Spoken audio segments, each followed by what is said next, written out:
We're constantly sending emails, streaming movies, and just browsing the web without a second thought. But have you ever stopped to wonder how that data actually gets where it's going, halfway across the world in like a blink of an eye? Well, today we're diving into the unsung hero of the internet, its invisible GPS system, the routing protocol. Seriously, think about it. You hit send on an email in New York and it shows up in Tokyo almost instantly. How did it know which way to go? It's not magic, obviously, but it's an absolutely brilliant feat of engineering. And to get it, we first need to understand the roads it travels on. You see, the internet isn't one big highway. It's this massive, sprawling, almost chaotic network of interconnected devices. And the key intersections in this maze? They're called routers. Every single time your data, your email, your cat video, whatever, hits one of these crossroads, that router has to make a split-second decision on where to send it next. All right, so let's stick with this whole roadmap idea for a minute. Just imagine that every router is a driver sitting at an intersection, and each one of them needs to know which way to turn to get your data to its final destination. This is the absolute core job of a router. It gets a little packet of data, and it has to figure out the most efficient way to send it along. But how does it decide what's best? Is it the shortest path, the fastest one, the one with the least traffic? This is exactly where the rules of the road come in. That's where something called a routing protocol comes in. A routing protocol is essentially the language or the navigation system that all these routers have agreed to use. It's the rule book they follow to talk to each other, to share information about how the network is laid out, and ultimately to choose that best path for our data. Now, not all these navigation systems are the same, not by a long shot. Broadly speaking, routers have two main ways of getting their directions, and the difference is kind of like using an old-school printed map versus a live GPS on your phone. So on one side, you've got static routing. This is your printed map. A network administrator literally has to program every single route by hand. It's simple, sure, and pretty secure. But the catch is, if a road closes or a new one opens up, someone has to go in and manually redraw that map. On the other side, we've got dynamic routing, our live GPS. With this, routers automatically figure out the best paths and update each other when things change.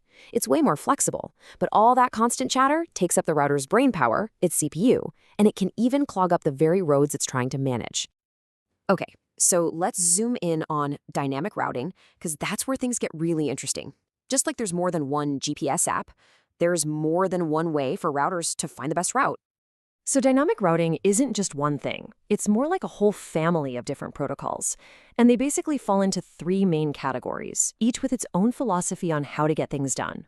You've got distance vector, link state, and then a mix of the two, hybrid. Let's kick things off with the most straightforward approach, distance vector. You can almost hear it asking the question, hey, how many turns away is that destination? It judges every path based on one simple thing, distance. The main goal is just to find the route with the fewest turns.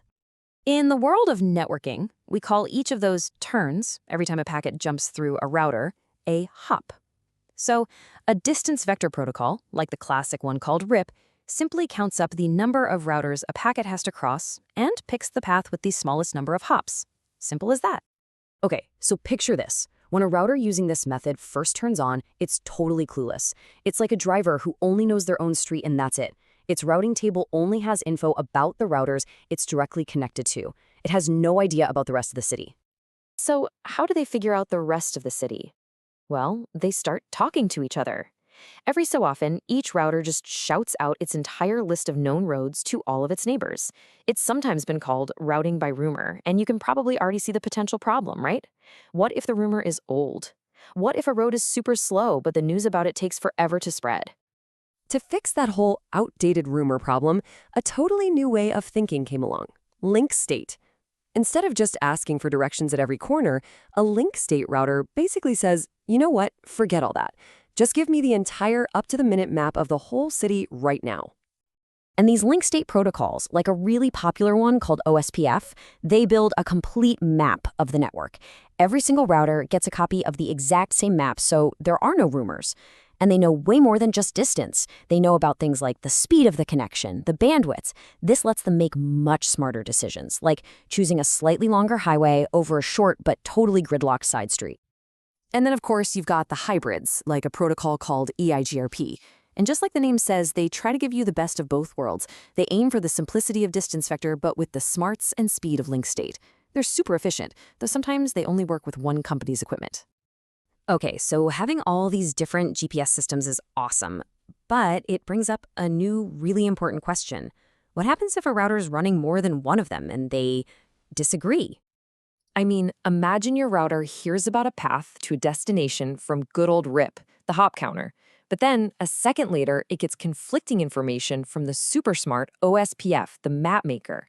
Which one does it trust? Which way does it send your data? Well, that's where this really clever idea called administrative distance, or AD, comes into play. You can just think of it as a trustworthiness score. Network engineers give a default score to every possible source of routing info. And here's the key. The lower the score, the more the router trusts that information. So what do you think is the most trustworthy route of all? The one that gets a perfect score of 0?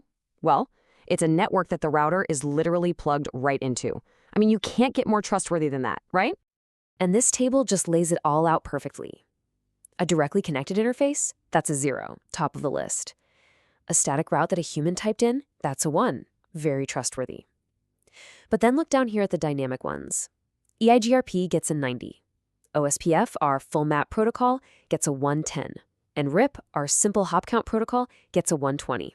So what does that mean? It means if a router hears a route from both OSPF and RIP, it will always trust the info from OSPF because it has that lower, better score. Problem solved.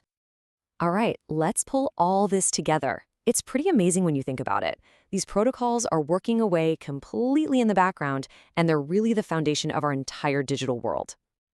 So whether it's the simple word-of-mouth style of distance vector or the full satellite view of link state, these systems are just constantly chattering away, updating each other, and making sure our data gets where it needs to go through this massive, chaotic network. They are the invisible rules of the road that make modern life possible. But as our world gets more and more connected, with billions of new devices coming online all the time, the complexity of this whole thing just explodes. Which leaves us with one last thing to think about. How are these fundamental rules of the road going to have to change and evolve to keep up with the traffic of tomorrow?